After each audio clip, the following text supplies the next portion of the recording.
Salut et bienvenue sur Fantasy 7.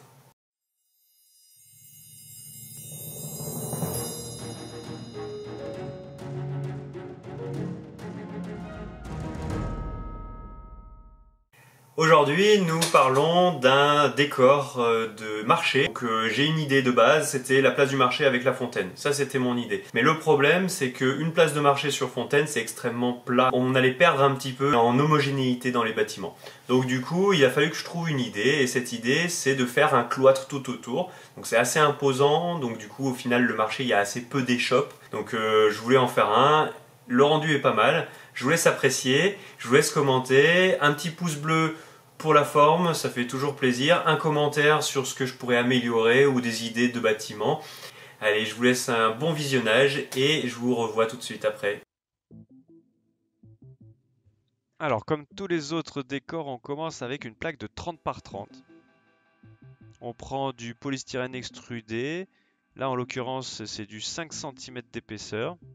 On le coupe avec le fil à chauffer le beurre pour faire la structure du cloître. J'utilise toujours une figurine pour regarder l'échelle et pour pas faire n'importe quoi. Donc là, en l'occurrence, je pars sur des arches où les figurines puissent passer dessous.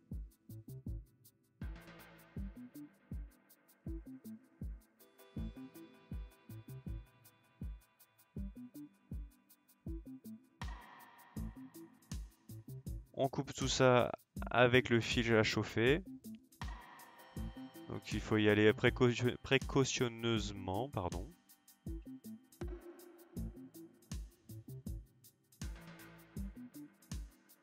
Ensuite, comme le fil est pas très haut, je suis obligé de couper en deux mes longueurs pour pouvoir faire les autres arches.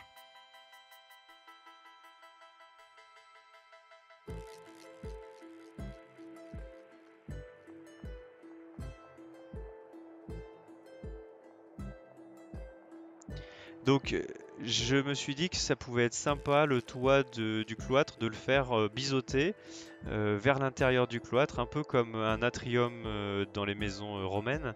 Donc l'eau en fait ruisselle sur les toits et tombe à l'intérieur du cloître. Donc c'est pour ça que c'est penché vers l'intérieur. Donc là c'est de la sculpture de pierre, vous commencez à avoir l'habitude si vous avez vu mes autres vidéos. Donc on va pas revenir sur la technique 100 fois.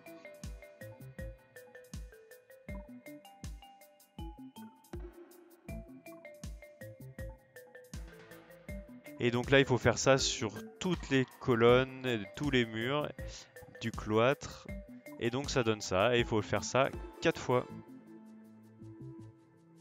Les trous au-dessus des arches, je me suis dit que ça pouvait être sympa, c'est un détail supplémentaire, je sais pas à quoi ça sert, mais... Le cloître est fini, on s'attaque à la fontaine. Pour la fontaine, je me suis dit que il fallait faire quelque chose d'assez monumental et d'assez joli. Je voulais pas juste faire un cercle. Donc je me suis inspiré sur une fontaine que j'ai vue sur internet.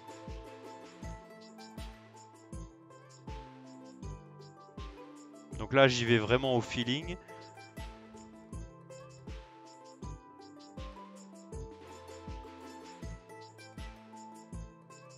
J'essaye de faire en sorte qu'elle soit la plus symétrique possible, d'où toutes ces mesures.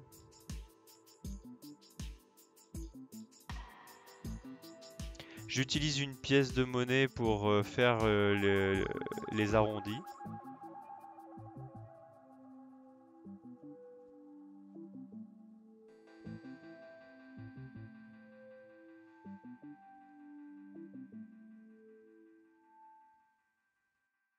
Ensuite, on fait du coup la partie intérieure de la fontaine.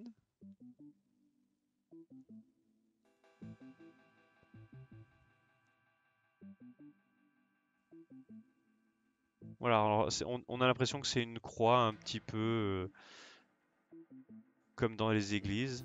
Ça va plutôt bien avec l'effet cloître en fait. Donc là, il faut être minutieux, hein, faut pas aller trop vite et faut pas faire trop d'à-coups parce que sinon après ça fait plein de petits taquets. Ensuite, j'utilise pas toute l'épaisseur, hein, puisque encore une fois, je me réfère à une figurine pour avoir à peu près l'échelle. Ensuite, là, vous avez vu, j'ai fait un trou pour faire passer le fil, pour pouvoir couper à l'intérieur, pour que ça soit d'une traite et qu'il n'y ait pas de raccord. Ensuite, je fais un socle en polystyrène. En fait, alors du coup, c'est du polystyrène 5 mm.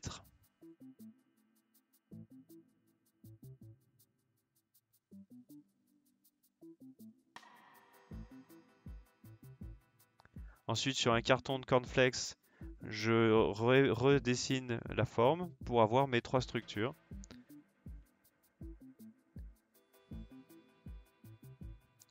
Petite astuce, quand vous faites ça, l'idéal c'est de mettre des flèches pour savoir dans quel sens il faut les mettre.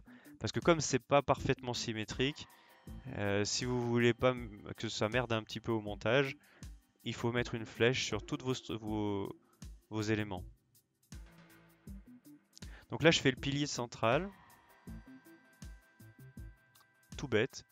Et là j'ai trouvé, la seule astuce que j'ai trouvée pour faire un petit peu des robinets, c'est d'utiliser du balsa.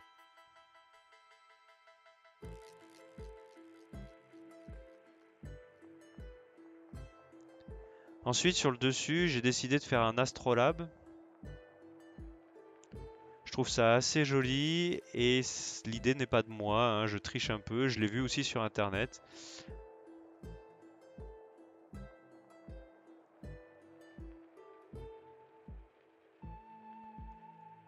Voilà, il faut rajouter un petit anneau en métal. Ensuite on dessine les carrés du dallage qui est sous le cloître.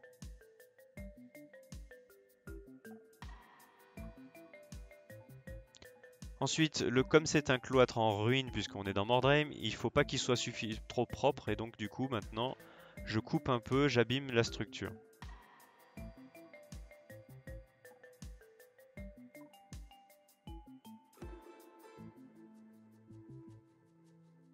Voilà, ça commence à ressembler à quelque chose.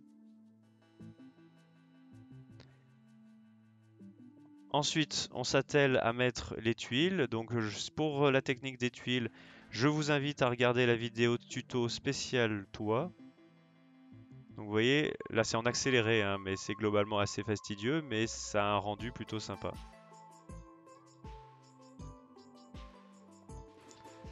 Ensuite, cette fontaine, elle est un peu trop jolie, alors du coup, il faut la casser. Ça fait un peu mal au cœur, mais bon.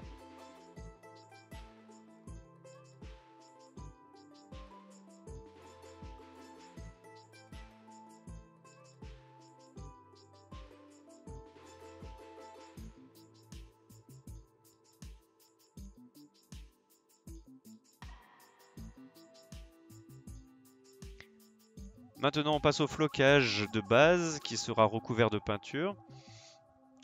Le flocage, tout ce qui est herbe, c'est bien sûr après la peinture. Donc là, c'est du sable, hein. Ensuite, là, je suis en train de faire avec du morceau de carton, de cornflakes toujours. Je vais faire les angles. Et alors, du coup, la petite astuce, pour que ça se plie bien droit, eh ben, il faut passer un coup de cutter, mais il faut pas que ça coupe. Donc, il faut vraiment y aller précautionneusement.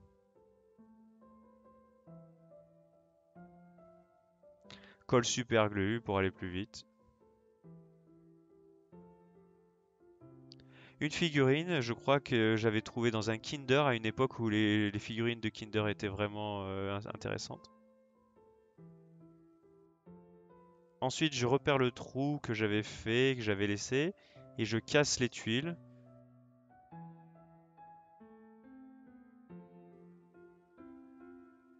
Je rajoute des petites tuiles à droite à gauche.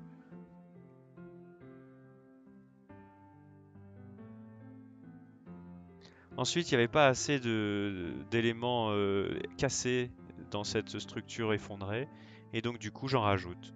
Et alors pour ça, l'idéal, quand vous faites des décors, c'est de ne pas jeter. Donc j'ai des boîtes comme ça, en fait, avec des morceaux de restes de murs, de maquettes que j'avais déjà commencé à sculpter, des trucs comme ça. Et en fait, c'est du polystyrène, donc c'est globalement assez polluant. Donc l'intérêt, c'est de ne pas jeter et de garder. Et on s'en sert toujours. Donc là, comme c'était censé être une place de marché, eh ben, je fais une échoppe avec sa petite caisse de légumes. Alors pour les légumes, vous allez voir que c'est des citrouilles. C'est des citrouilles que j'ai trouvées dans un magasin.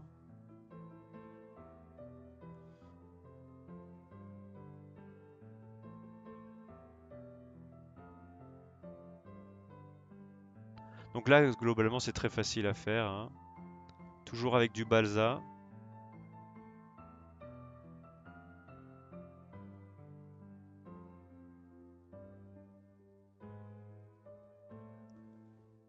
Ensuite, avec un coup de cutter, on va enlever ce qui dépasse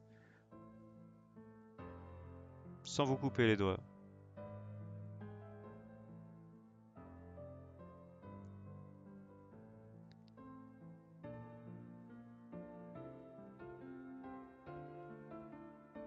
Voilà les petites citrouilles.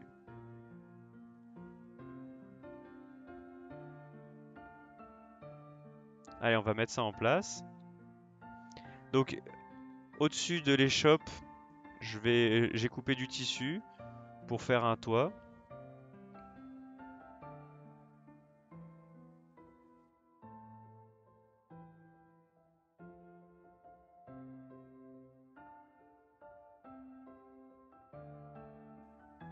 Ensuite, des tréteaux avec une table improvisée.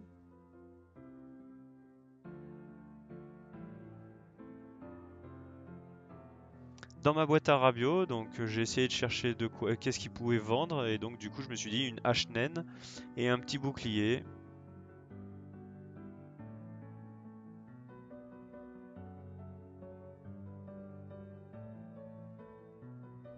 Et voilà. Toujours des roues de carrosse, il y a toujours des gens qui vendent des roues de carrosse, donc j'en ai rajouté, des débris à droite à gauche.